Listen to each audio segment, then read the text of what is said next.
I want to get to this issue of ZTE because you, for the first time, voted against the Defense Authorization Act because of your concerns. Why? Yeah, I mean, ZTE is part of a broader Chinese plan to overtake the United States. They clearly seek to displace us in the world.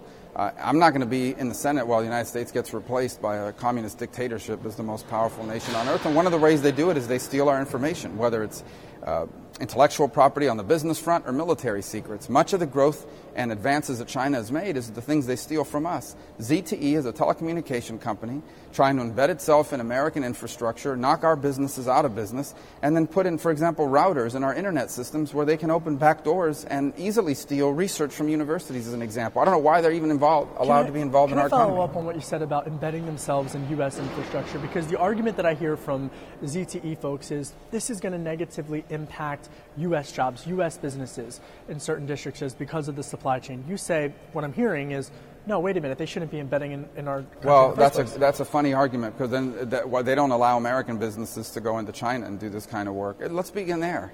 Why should China be allowed to have their businesses come here and bid on projects and do work in this country, but we're not allowed to do the same over there? That's number one. Number two is, I don't believe the argument about supply chain is false. The demand is there. Our domestic carriers can meet that demand, and that will help American workers. Number three, on the point that you've made about even if it were true that it would disrupt the supply chain, the price of that should not be our national security. I'm not prepared to allow some company to come in here and help China spy on us in exchange for some short-term jobs that they're offering. But I don't even think that third argument is necessary because it's not true. On the issue, Senator, of going into China, you tweeted out yesterday some of your concerns about Google in particular of working with creating a censored search engine in China, but not cooperating with U.S. officials. Yeah, I'm not concerned about it. I'm outraged by it. So here's Google basically putting itself out as one of the standard bearers of human rights and just causes. There isn't a single social issue in America they don't jump on and talk about and preach about. But here they are, number one, they won't work for the Department of Defense because they don't want to be involved in killing people. But on the other hand, they work closely with a university in China that provides all of the technology for the Chinese military. And then here they are in the United States talking about how they stand for free speech and all sorts of things. But they're prepared to go into China and help the Chinese government censor information and deny people access to information. So it's hypocrisy, it's sickening, and they should be asked about it. The top tech heads are going to be coming in over the next couple of weeks to testify. There's a hearing later today with regards to foreign influence on social media. We talked about Google, we talked about telecom, but what are you most concerned about from these social media companies as we head into the midterms? Yeah, well, first of all, it's not influence, it's not interference, it's warfare. This is information warfare. And based on the Russian doctrine of warfare, information warfare is a key part of it. My view of it is that they're using platforms like Facebook and Twitter as a vehicle by which to conduct this. So I don't blame the companies for it.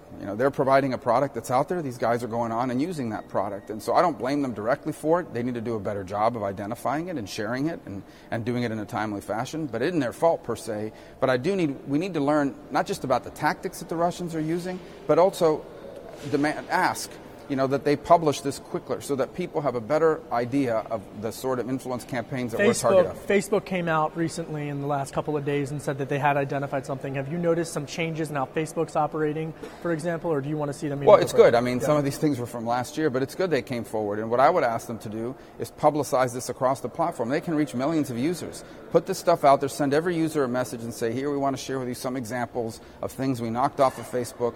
They're the work of a foreign intelligence agency. So when you see stuff like this, be suspicious because you may catch it before we do. And I think and I hope that they're developing those sort of platforms. I want to get to some of the economic legislation, but I just want to follow up quickly on this point because a lot of shareholders have concerns with some of these CEOs. Mark Zuckerberg, for example.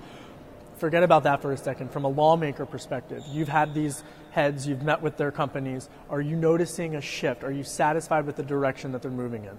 Well, I think they could move faster, obviously, and although I'm a member of Congress, it doesn't move very fast. But this is a new issue, in fairness. Honestly. I'm not covering for them, but in fairness, it's a new issue. It's a new challenge. I mean, for them, it's a new challenge. No one ever, 5 years ago, no one identified governments using these platforms to try to conduct information warfare. as a challenge that we need to be prepared for. It'll take some time to adjust to it. I'd like them to move a little quicker, and I'd like them to be less secretive about it. But ultimately, I think we're going to get to the right place. Yesterday, I interviewed RNC Chairwoman Ronna McDaniel, and she had concerns about Twitter, in particular, for silencing some conservative Well, that's a concern. voices. Yeah, and some of the way these algorithms are being used, those things I am concerned about. When you start regulating speech and deciding what's appropriate and what's not, there's a dangerous balance there when it starts to have a partisan impact. So we have seen in the last few months, for example, we had a candidate for the Agriculture Commissioner in Florida who had his Facebook ad denied and blocked. Ultimately, it was resolved. So you're concerned when you start to see over and over again examples of people of the right of center political views who seem to disproportionately be blocked by these algorithms that these entities are creating. So that is something that needs to be raised and needs to be addressed. Total different topic. Bob Mueller's investigation. The president's tweeted out. He said this publicly. He wants it stopped, ended, completely gone. Yeah, here's the bottom line. I'm not going to wake up every morning and respond to every tweet. I hear you. My views of the Mueller investigation, and I've told this to the president, so I'm not saying to you something I haven't said to him. I think the best thing for him and for the country is for Mueller to finish his work, for all the truth to come out. I am confident that when the truth comes out, that'll be good for the president. That'll be good for America. You've worked on a couple of interesting economic, financial legislations with regards to paid family leave. You're coming out with Social Security legislation that would allow Americans to withdraw from that earlier and sooner. Talk to me about that in terms of economic vision for the new Republican Party. Well, I would say it's this. It's a vision for America. There's nothing we can do for our kids that would be better for them than to allow their parents to have more time with them, especially in the early days of their lives. One of the reasons why people can't do that is because they can't afford to miss a paycheck. If you take time off after the birth of a child to be with that child, you're not going to get paid for most Americans. And so all this does is it says, you have been paying into, based on your work, a retirement system. We are going to give you the option, not the requirement, the option of taking some of those benefits early, now. Otherwise, you may not have any. You have to miss 2-3 paychecks, and how many people can afford to do that? So that's all it is. It's just an option. It's an important one that will allow Americans to not have to face bankruptcy or financial distress because a child was born, and they can't just go immediately back to work. Senator, I can't interview you anytime and not ask you about Venezuela.